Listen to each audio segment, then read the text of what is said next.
Kita memperingati hari Jumat Agung di mana Tuhan Yesus telah menyerahkan nyawanya bagi kehidupan kita. Sebelum kita menyanyikan pujian, mari kita berdoa untuk membawa seluruh kehidupan dan hati kita ke dalam tangan Tuhan. Bapa di dalam surga, terima kasih kalau pada pagi hari ini kami kembali diberi kesempatan untuk dapat bersama-sama beribadah, memperingati hari Jumat Agung, di mana Engkau telah menyerahkan nyawamu mati di kayu salib untuk menghapuskan dosa-dosa kami dan menebus kehidupan kami sehingga kami menjadi diperbaharui. Kami menyerahkan seluruh ibadah ini ke dalam tangan-Mu. Kau akan mengurapi kami dan membawa kami masuk di dalam rencana Tuhan lebih dalam lagi. Di dalam nama Tuhan Yesus kami berdoa. Amin. Mari mengangkat hati kita. Kita nyanyikan lagu ini. Hanya oleh darah Yesus. Yesus, ku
was rich, I remember who I was.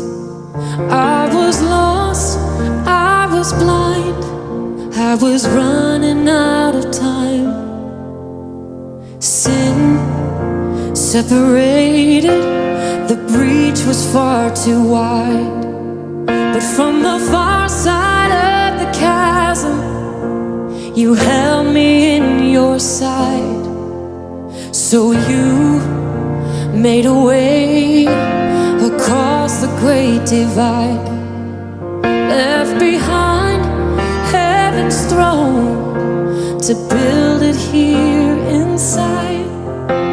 And there at the cross, you paid the debt I owe, broke my chains, freed my soul. For the first time I had hope. Thank you, Jesus, for the blood applied. Thank you, Jesus, it has washed me white. Thank you, Jesus, you have saved my life, brought me from the darkness into glorious light.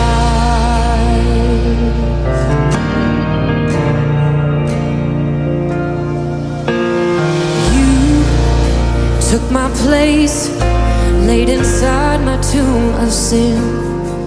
You were buried for 3 days, but then you walked right out again. And now death has no sting, and life has no end. For I have been transformed by the blood of the Lamb. Thank you, Jesus, for the blood applied. Thank you, Jesus.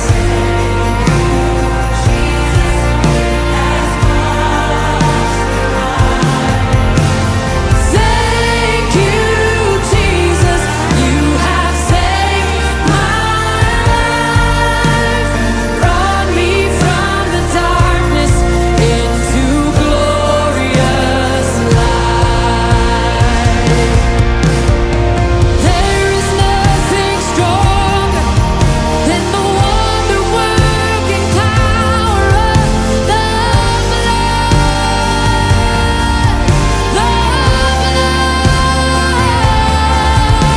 That calls us sons and daughters. We are ransomed by our Father through the blood.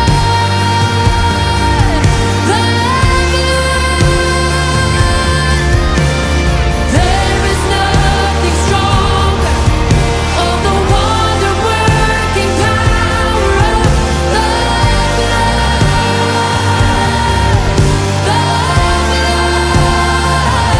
that calls us sons and daughters. We are ransomed by our Father through the blood.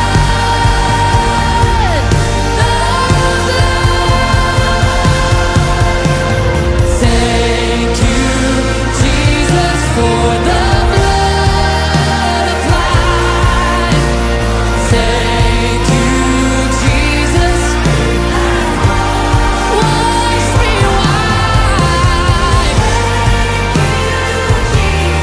You have saved my life,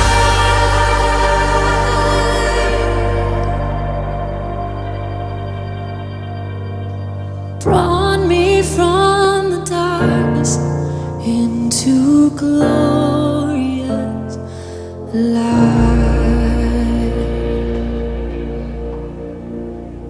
Glory to His name. Glory to His name. There to my heart was the blood applied. Glory to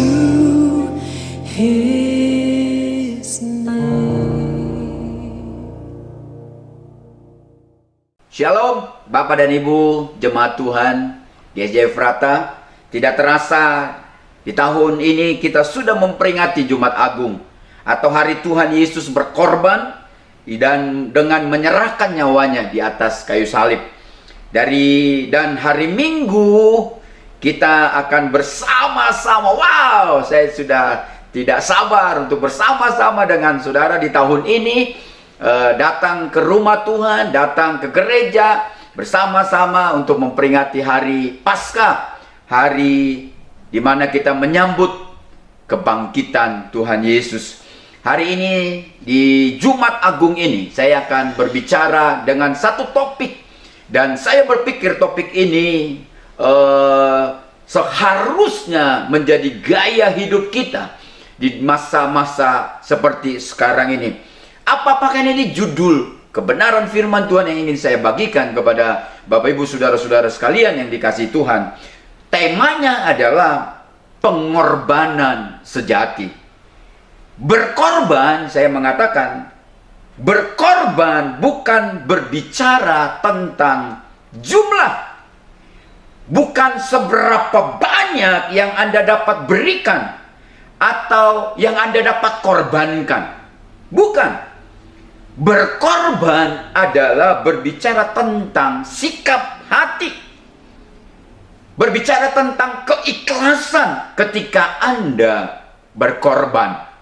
Oleh sebab itu, saudara-saudaraku yang dikasihi Tuhan, teladan yang terbaik, teladan yang paling sempurna dari sebuah pengorbanan adalah Tuhan kita Yesus Kristus. Jadi kalau berbicara tentang pengorbanan sejati, kita mau teladani bersama-sama cara Tuhan berkorban untuk saudara dan saya, untuk dunia atau untuk umat manusia. Sebelum saya sampaikan banyak hal kepada saudara, mari kita tundukkan kepala, kita berdoa bersama-sama. Bapa kami yang ada di dalam surga, kami sangat bersyukur dan berterima kasih bahwa di tahun ini, karena anugerah dan kebaikan Tuhan, kami masih bisa beribadah bersama-sama. Kami masih bisa memperingati Jumat Agung, hari di mana Yesus Kristus Tuhan dan Raja kami yang kami sembah dan permuliakan mati di atas kayu salib, berkorban bagi kami untuk dosa, kesalahan, dan hidup kami. Terima kasih Bapa di dalam surga. Hari ini hamba akan berbicara tentang pengorbanan sejati. Biarkan ketika mereka mendengar, mereka merenungkannya, mereka tahu apa yang seharusnya mereka lakukan untuk meneladani Kristus. Karena Kristus adalah teladan terbaik dan sempurna dari sebuah pengorbanan. Di dalam nama Yesus, hamba serahkan Roh Kudus pemberitaan firman Tuhan ini. Haleluya. Amin. Mari saya ajak jemaat Tuhan untuk membaca 1 Korintus pasalnya yang ke-13 ayat yang ketiga. 1 Korintus pasalnya yang ke-13 ayat yang ketiga.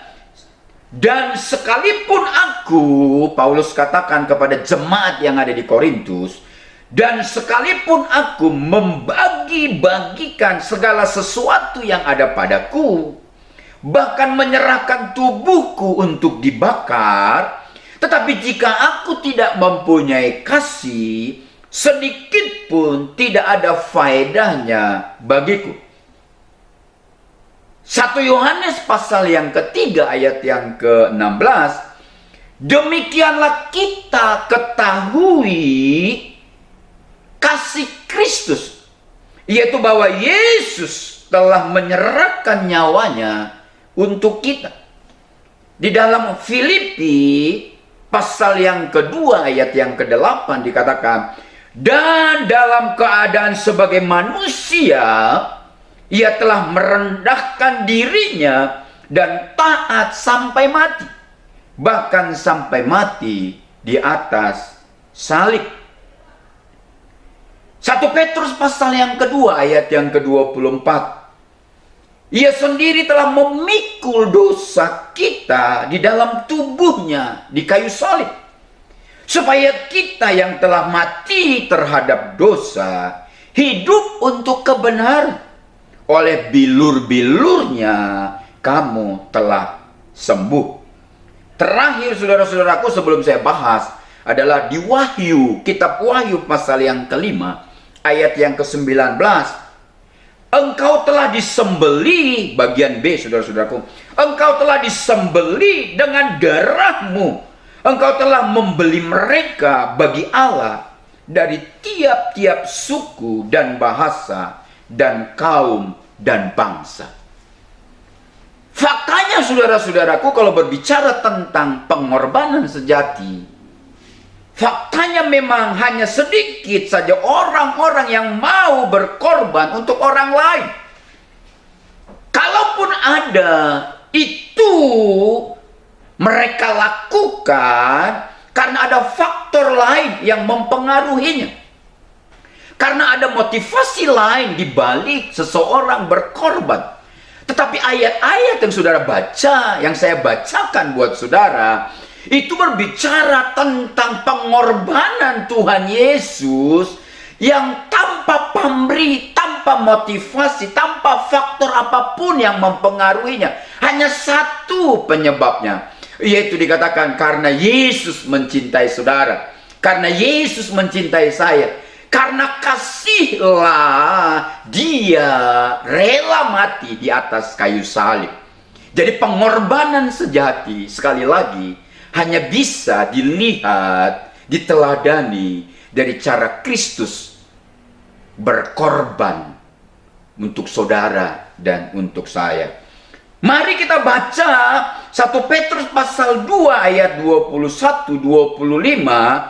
Sebab untuk itulah kamu dipanggil, karena Kristus pun telah menderita untuk kamu dan telah meninggalkan teladan bagi kamu. Lihat, jadi Kristus mati dan berkorban di atas kayu salib adalah sebuah teladan yang harus kita ikuti. Karena dikatakan karena Kristus pun telah menderita untuk kamu dan telah meninggalkan teladan bagimu, supaya kamu mengikuti jejak-jejaknya.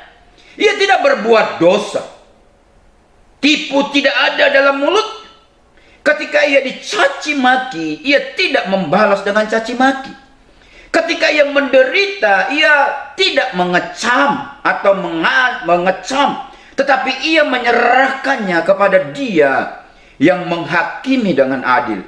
Ia sendiri telah memikul dosa kita di dalam tubuhnya di kayu salib, supaya kita yang telah mati terhadap dosa hidup untuk kebenaran. Oleh bilur-bilurnya kamu telah sembuh. Sebab dahulu kamu sesat seperti domba, tetapi sekarang kamu telah kembali kepada gembala dan pemelihara jiwamu. Lihat, sebab itu Paulus katakan, sebab Petrus katakan, sebab untuk itulah kamu dipanggil. Karena Kristus pun telah menderita untuk kamu dan telah meninggalkan teladan bagimu, supaya kamu mengikuti jejak-jejaknya. Jadi salah satu yang Tuhan mau kita ikuti dari teladan Tuhan Yesus adalah pengorbanannya. Dia berkorban dan dia mati, bahkan menyerahkan nyawanya untuk tebusan dari dosa dan hidup kita. Pertanyaannya adalah, pengorbanan sejati hanya terjadi. Kalau begitu, makanya bagaimana kita bisa meneladani Kristus? Apakah kita harus mengorbankan nyawa kita? Apakah kita harus memberikan nyawa kita? Apakah kita harus mati untuk orang lain baru kita bisa melakukan teladan yang sejati, yaitu pengorbanan Yesus? Saya katakan tidak selalu seperti itu, saudara-saudaraku. Oleh sebab itu, apa yang harus kita lakukan supaya korban kita atau pengorbanan kita itu adalah pengorbanan sejati. Yang pertama adalah, saudara siap dan catat baik-baik. Pengorbanan sejati harus diwujudkan di dalam kasih. Itu pertama. pengorbanan sejati hanya dapat disebut menjadi pengorbanan sejati kalau pengorbanan itu diwujudkan di dalam kasih. Kasih adalah merupakan kata penting di dalam pengorbanan. Jadi topik tentang pengorbanan yang paling penting pertama-tama harus ada adalah kasih. Yohanes 3:16, Yesus berkata, karena begitu besar kasih Allah akan dunia ini, sehingga ia telah mengaruniakan anaknya yang tunggal, supaya setiap orang yang percaya kepadanya tidak binasa, melainkan beroleh hidup yang kekal. Jadi saudara-saudara, Alkitab mencatat bahwa Allah tidak egois terhadap kasihnya. Dia tidak simpan kasihnya hanya untuk dirinya sendiri.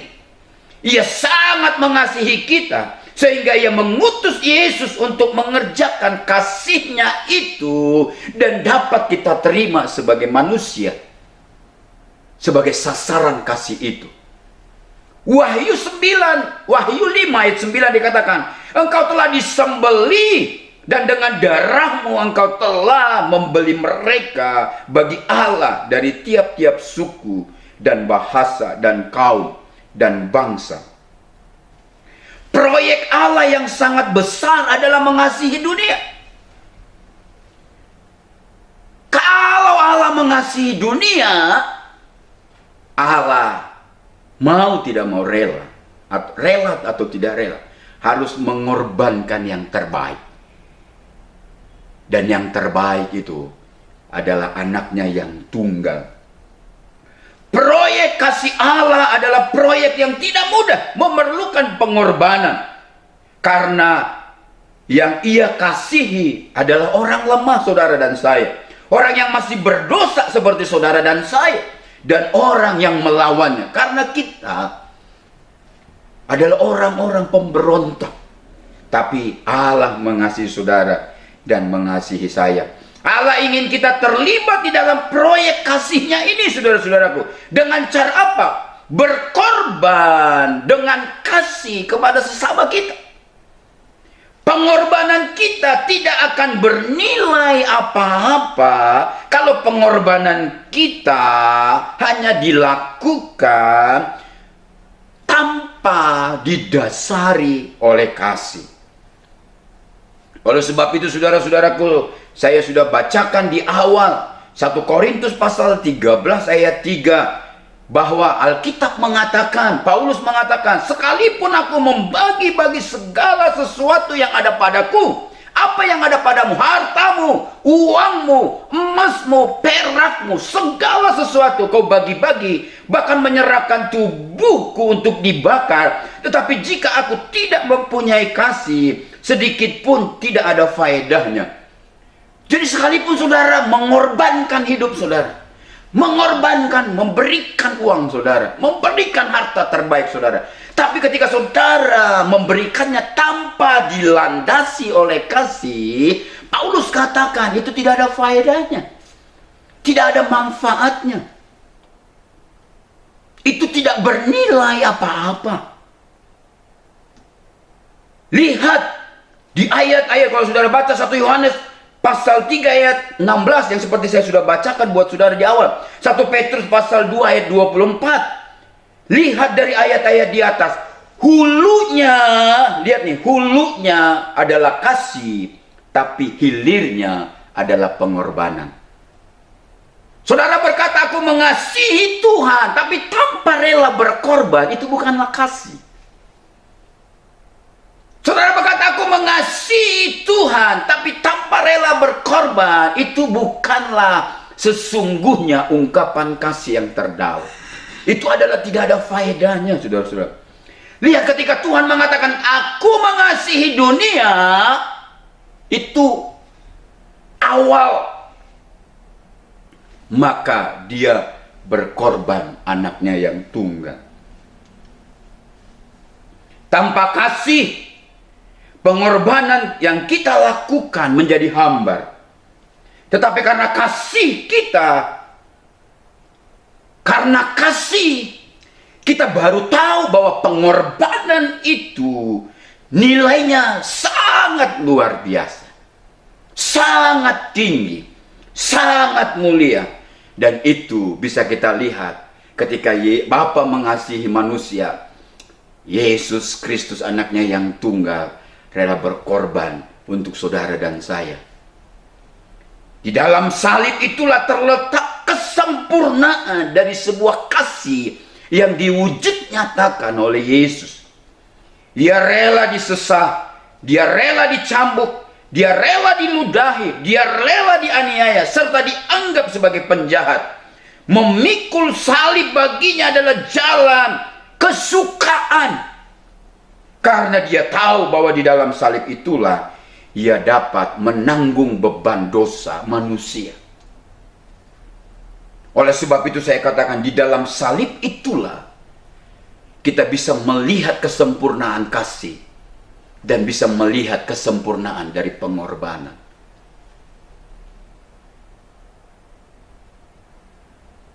Awalnya kasih, maka ujungnya adalah pengorbanan. Tidak ada kasih tanpa pengorbanan, saudara-saudaraku.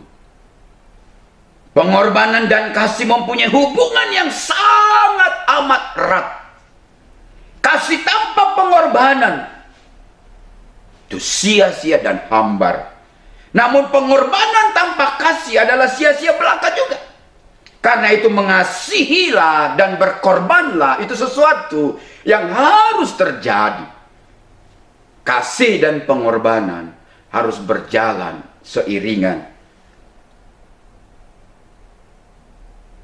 Di dalam dunia terlalu banyak orang yang penuh cinta kasih, tapi tidak mau berkorban. Dan terlalu banyak orang yang mau berkorban secara luar biasa, tapi tanpa kasih, karena nyata dari kepentingan di dalamnya. Saudara-saudaraku yang dikasihi Tuhan, inilah pengorbanan sejati yang pertama, yaitu harus, saya katakan, pengorbanan yang sejati harus diwujud nyatakan di dalam kasih. Yang kedua, Bapak dan Ibu, saudara-saudaraku yang dikasihi Tuhan, pengorbanan sejati hanya terjadi jika kita melakukan yang kedua ini, yaitu pengorbanan sejati harus diwujudkan di dalam keadilan. Allah berkorban di dalam keadilan, saudara-saudaraku. Pengorbanan yang ia kerjakan menjadi penggenapan dari semua korban yang dilakukan oleh orang-orang yang ada di dalam perjanjian lama, yang tidak sempurna. Sesungguhnya itu adalah korban ketika Yesus memberikan korban yang ketika dia mati di atas kayu salib, dia memberikan korban yang sempurna.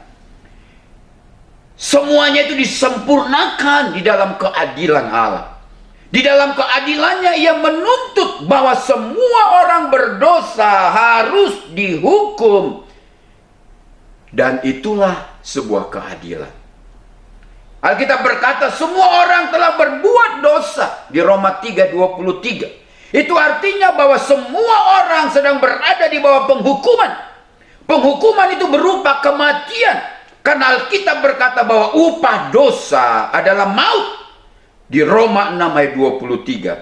Kematian sedang menanti semua orang yang telah jatuh ke dalam dosa. Namun, dengarkan ini baik-baik. Namun, karena kasih, maka Allah rela menganugerahkan anaknya yang tunggal. Di dalam kasihnya Allah tidak meniadakan keadilan, saudara. Ia tetap dengan tegas menindak dosa itu dan menghukum mereka yang berbuat dosa. Di kayu salib kita bukan hanya bisa melihat sucinya kasih Allah, tetapi di salib itu kita juga bisa melihat betapa murkanya Allah kepada dosa manusia. Keadilan yang seharusnya ditimpakan kepada manusia yang berdosa, ia timpakan kepada anaknya yang sangat dikasihinya. Tidak mudah memahami keadilan Allah, karena adil yang sebenarnya yaitu menimpakan kesalahan kepada orang yang telah berbuat dosa atau yang telah berbuat salah. Adil itu adalah Kennedy salah, Kennedy harus ditimpakan hukuman. Si A salah, seharusnya si A yang ditimpakan hukuman, yang mengalami, yang menerima hukuman. Itu adil namanya. Tetapi di dalam Allah, pengorbanan yang sejati selain harus diwujudkan dengan kasih, yang kedua harus diwujudkan dengan keadilan. Dan ketika Kristus mati di atas kayu salib, itu menjelaskan keadilan. Walaupun kita tidak memahami dengan sungguh, seharusnya keadilan itu si A berdosa dan si A Allah yang akan menanggung dosa itu. Tetapi dengan kasih, di kayu salib kita bukan hanya seperti saya katakan melihat sucinya kasih Allah, tetapi kita juga dapat melihat murkanya Allah kepada dosa manusia. Keadilan yang seharusnya ditimpakan kepada manusia yang berdosa, ia timpakan kepada anaknya yang sangat dikasihinya. Dan Allah telah menyatakan pengorbanannya dan tetap di dalam wujud keadilannya. Saudara-saudaraku yang dikasihi, sebab Kristus memperlihatkan pengorbanan dan keadilan menyatu secara harmoni.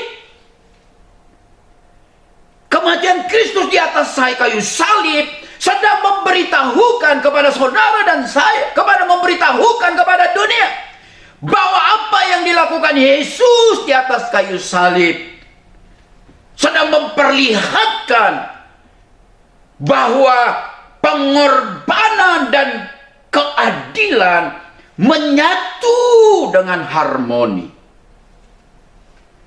Tuntutan terhadap keadilan telah ditanggung oleh Yesus Kristus, sehingga kematian itu tidak ditimpakannya kepada manusia, tapi ditimpakannya kepada anaknya yang tunggal, yang ia cintai, yaitu Yesus Kristus.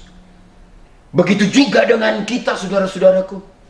Ketika kita berkorban kepada orang lain, Tuhan meminta kita melakukannya kepada semua orang. Bahkan mereka yang telah menyakiti hati kita, mereka yang telah merusak nama baik kita, mereka yang telah menghancurkan masa depan kita, mereka yang telah mereka-reka yang jahat buat kita. Karena pengorbanan yang sejati adalah pengorbanan yang tidak pilih kasih. Pengorbanan dengan keadilan. Kita sebagai manusia yang seharusnya dimurkai oleh Allah, itu adil. Tapi karena kasih Allah kepada manusia, maka yang seharusnya manusia mendapatkan murka dan hukuman Allah, dia timpakan kepada anaknya yang tunggal, yang ia cintai, yaitu Yesus Kristus, Tuhan dan Raja yang kita sembah dan kita layani. Begitu juga kalau kita mau melakukan pengorbanan di atas, diwujud nyatakan dengan keadilan. Mungkin saudara berkata, saya nggak mau berkorban buat orang yang telah menyakiti hati saya, yang telah merusak nama baik saya, yang telah menghancurkan masa depan saya, yang telah lama mereka-reka yang jahat buat saya, buat usaha saya, buat bisnis saya, buat masa depan saya, buat keluarga saya, buat anak-anak saya. Adil adalah, saudara katakan, kalau saya tidak melakukan apa-apa, tidak berkorban buat dia yang telah menyakiti, menghancurkan dan merusak hidup saya, itu adil. Tapi yang Tuhan ajarkan, yang Tuhan teladankan buat kita tentang pengorbanan yang diwujud nyatakan dengan keadilan adalah orang lain itu tidak sepantasnya mendapatkan pengorbanan kita, tidak sepantasnya mendapatkan mendapatkan kasih kita, tidak sepantasnya mendapatkan bantuan kita, tidak sepantasnya mendapatkan perhatian kita, tidak sepantasnya mendapatkan pelukan dari kita. Tapi kita memeluk, mengasihi, dan menolong dia, bahkan berkorban buat dia. Itu adalah kasih yang sejalan dengan pengorbanan. Sebab Kristus telah memperlihatkan pengorbanan dan keadilan menjadi harmoni, saudara-saudara. Ketika kita melakukannya buat orang lain, sama seperti Bapa melakukannya buat kita. Seharusnya kita yang ditimpakan dengan berbagai-bagai masalah, kita yang seharusnya mati, itu adil. Tapi Kristus, kata Bapa, sangat mengasihi saudara dan saya. Dia menimpakannya kepada anaknya yang tunggal, yang dia cintai. Karena apa? Pengorbanan dan keadilan harus berjalan secara harmoni. Yang ketiga, Bapak dan Ibu saudara sekalian, pengorbanan sejati hanya dapat terjadi, saudara-saudara, ketika pengorbanan itu harus diwujud nyatakan di dalam pengharapan. Pengharapan adalah sebuah kepastian. Saya katakan berkorban juga adalah sebuah kepastian. Ibrani pasal 6 ayat 19 sampai 20 dan 20 dikatakan, pengharapan adalah sau yang kuat dan aman bagi jiwa kita yang telah dilabuhkan sampai ke belakang tabir, di mana Yesus telah masuk sebagai perintis bagi kita ketika ia menurut pengertian Melkisedek menjadi imam besar sampai selama-lamanya. Berdasarkan Ibrani pasal yang ke-6 ayat 19 dan 20, maka ada beberapa hal yang bisa kita pahami tentang pengharapan menurut Alkitab. Satu, saudara bisa, pengharapan adalah sau yang kuat.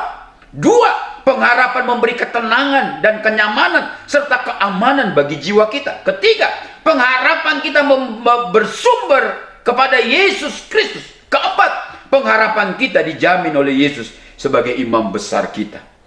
Berkorban adalah seperti sebuah sau yang kuat, memberi ketenangan bagi jiwa si pemberi korban, si pelaku yang rela berkorban buat orang lain. Berkorban adalah seperti sau yang memberi kenyamanan bagi jiwa kita. Berkorban adalah bersumber dari teladan Tuhan kita Yesus Kristus.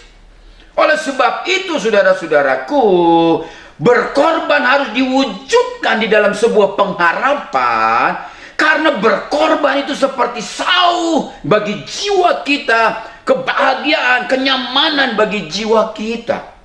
Pengorbanan merupakan gambaran keseriusan dari ketergantungan kita kepada Allah.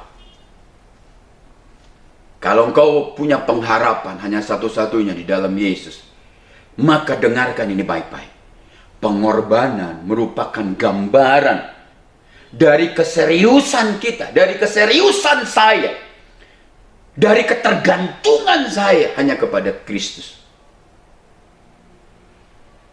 Tak seorang pun dapat bertahan hidup dengan kekuatannya sendiri, karena terlalu banyak faktor yang memungkinkan kita berada di luar dari kemampuan kita, di luar dari strategi kita, di luar dari prediksi kita, di luar dari planning kita sebagai manusia. Seluruhnya dapat runtuh hanya dalam waktu beberapa menit. Jadi ketika kita melakukan korban atau pengorbanan, harus diwujudkan dalam pengharapan di dalam Kristus. Karena pengharapan, ketika pengorbanan berjalan seiring dengan pengharapan, maka dikatakan pengorbanan itu seperti sau yang kuat.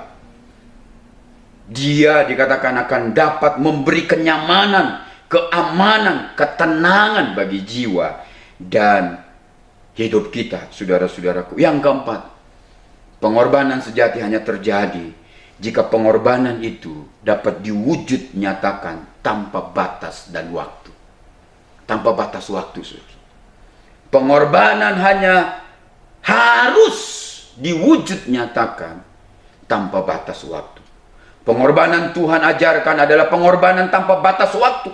Berkorban itu tidak ada kadaluarsanya, saudara-saudaraku. Berkorban itu tidak ada expirednya. Berkorban itu sampai akhir hidup kita.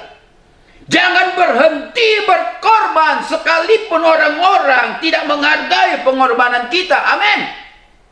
Tetaplah lakukan, tetaplah kerjakan. Karena pengorbanan yang diteladankan Kristus kepada saudara dan saya adalah pengorbanan tanpa batas dan waktu.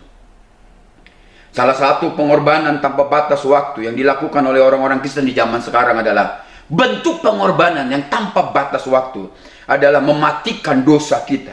Kita telah ditebus olehnya, karena itu Yesus menginginkan kita untuk mengikut jejak-jejaknya yang tidak berdosa. Maka seharusnya kita mematikan dosa kita. Ini kita kerjakan sampai tanpa batas waktu. Yang kedua, salah satu pengorbanan tanpa batas waktu yang dapat kita kerjakan selain mematikan dosa, yaitu hidup di dalam kebenaran. Hidup di dalam kebenaran itu tanda orang yang sudah merdeka. Mereka tidak membiarkan dirinya diperhamba oleh dosa, tetapi mereka membiarkan dirinya hidup menjadi hamba Allah. Di 1 Petrus pasal 2 ayat 16. Henok, saudara-saudara, adalah salah satu contoh. Henok adalah gambaran yang setia dan hidup di dalam kebenaran. Henok berjalan bersama dengan Allah selama 300 tahun di tengah zaman yang bengkok hatinya. Nuh, contoh yang kedua, dalam Kejadian pasal 6 ayat 5, ayat 8, ayat 9 menyatakan bahwa Nuh hidup benar dan tidak bercela di zaman yang bengkok, di zaman yang rusak, di zaman yang cemar, di zaman yang penuh dengan kecurangan, di zaman yang penuh dengan pemberontakan, di zaman yang penuh dengan kebohongan, di zaman yang penuh dengan kelicikan. Dikatakan juga bahwa Nuh hidup tidak bercela, hidup kudus di tengah kumpulan manusia yang tercela. Dikatakan juga bahwa Nuh tidak mau mengikuti jalan atau tawaran dunia yang memabukkan dan yang menyenangkan masa-masa sekarang. Itulah yang menjadi kebenaran firman Tuhan yang ingin saya bagikan kepada saudara. Jadi berkorban sejati, pengorbanan sejati. Yang pertama hanya dapat diwujudkan bila pengorbanan itu diwujudkan di dalam kasih. Yang kedua adalah pengorbanan sejati hanya bisa diwujud nyatakan ketika pengorbanan itu dilakukan dengan keadilan. Yang ketiga adalah pengorbanan sejati hanya bisa terjadi, bisa diwujud nyatakan ketika pengorbanan itu diwujudkan di dalam pengharapan. Yang terakhir, yang keempat adalah pengorbanan yang sejati hanya bisa diwujud nyatakan ketika pengorbanan itu tanpa batas dan waktu. Tuhan Yesus memberkati saudara. Haleluya. Mari kita siapkan hati kita untuk masuk dalam perjamuan kudus hari ini. Persiapkan hidupmu, saudara-saudaraku. Dengarkan ini baik-baik. Yesus sudah berkorban buat kita, dan hari ini Dia minta kita melakukan teladan seperti yang Dia lakukan, yaitu kita berkorban buat sesama kita tanpa batas. Bagikan semua unsur-unsur perjamuan kudus. Setelah itu mari kita berdoa bersama-sama, mempersiapkan hati, mempersiapkan diri saudara untuk masuk dalam perjamuan kudus ini. Angkatlah tanganmu, Bapak dan Ibu, saudara sekalian. Angkat roti yang melambangkan tubuh Tuhan, yang tercabik-cabik di atas kayu salib itu. Bapa kami yang ada di dalam surga, sebelum kami melakukan perjamuan yang sakral dan kudus dan membawa janji-janji Tuhan buat kami, hari ini kami bersyukur dan berterima kasih karena kasihlah Engkau rela mengorbankan anakmu yang tunggal, Bapa, yang Kau kasihi, untuk Kau timpakan semua kesalahan kami kepada Tuhan Yesus Kristus. Hari ini kami datang untuk bersyukur, kami datang untuk berterima kasih, kami datang untuk memuji dan menyembah Tuhan. Kuduskan sekali lagi kami, sucikan kami, berkat dari perjamuan kudus ini mengalir atas kami. Terpuji-pujilah Engkau Bapa di dalam surga. Haleluya. Saudara-saudaraku yang dikasihi Tuhan, angkatlah roti yang melambangkan tubuh Tuhan. Sebab apa yang telah kuteruskan kepadamu, telah aku terima dari Tuhan, yaitu bahwa Tuhan Yesus pada malam waktu ia diserahkan mengambil roti, dan sesudah itu ia mengucap syukur atasnya. Ia memecah-mecahkannya dan berkata, inilah tubuhku yang diserahkan bagi kamu. Perbuatlah ini menjadi peringatan akan aku. Mari kita memakannya di dalam nama Tuhan Yesus.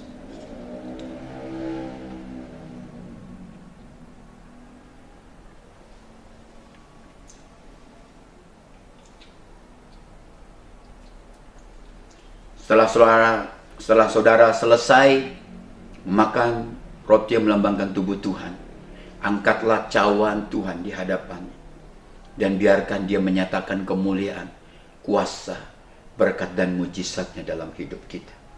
Dan dengarkan firman Tuhan. Demikian juga ia mengambil cawan sesudah makan lalu berkata, cawan ini adalah perjanjian baru yang dimeteraikan oleh darahku. Perbuatlah ini setiap kali kamu meminumnya menjadi peringatan akan aku. Sebab setiap kali kamu makan roti dan minum cawan ini, kamu memberitakan kematian Tuhan sampai ia datang. Mari kita meminumnya di dalam nama Tuhan Yesus Kristus. Kita bersyukur dan berterima kasih di tahun 2021 ini, dalam kondisi pandemi COVID-19, saudara masih bisa memperingati hari kematian Tuhan. Hari ini teladan Tuhan di tahun ini sudah diberitahukan kepada saudara tentang pengorbanan sejati. Angkat hatimu. Mari saudara saya undang berdiri bersama-sama hari ini, supaya saudara dapat menerima berkat Jumat Agung yang Tuhan mau nyatakan dan engkau terima sepanjang perjalananmu di tahun 2021 ini. Angkatlah tanganmu saudara-saudaraku yang dikasihi Tuhan. Arahkan hatimu dan pandang Tuhan.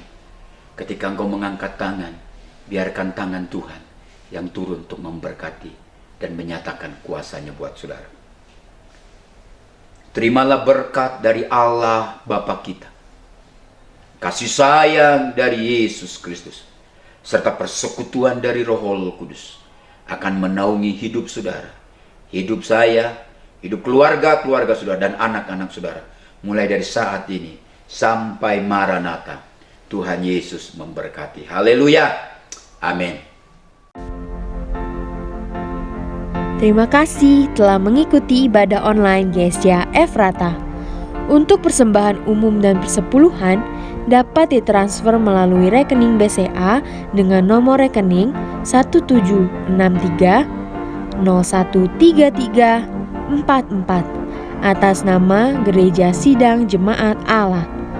Untuk memudahkan pencatatan bendahara gereja, sangat membantu sekali jika setiap persembahan dibedakan dengan cara sebagai berikut. Untuk persembahan umum, berikan angka 1 pada digit terakhir nominal. Contoh 20.001. Untuk persepuluhan, berikan angka 2 pada digit terakhir nominal. Contoh 20.002. Jangan lewatkan ibadah online di channel GSJ Efrata selanjutnya. Dan jangan lupa subscribe dan aktifkan notifikasinya. Selamat bergabung di keluarga GSJ Efrata. Terima kasih sudah beribadah bersama kami. Tuhan Yesus memberkati.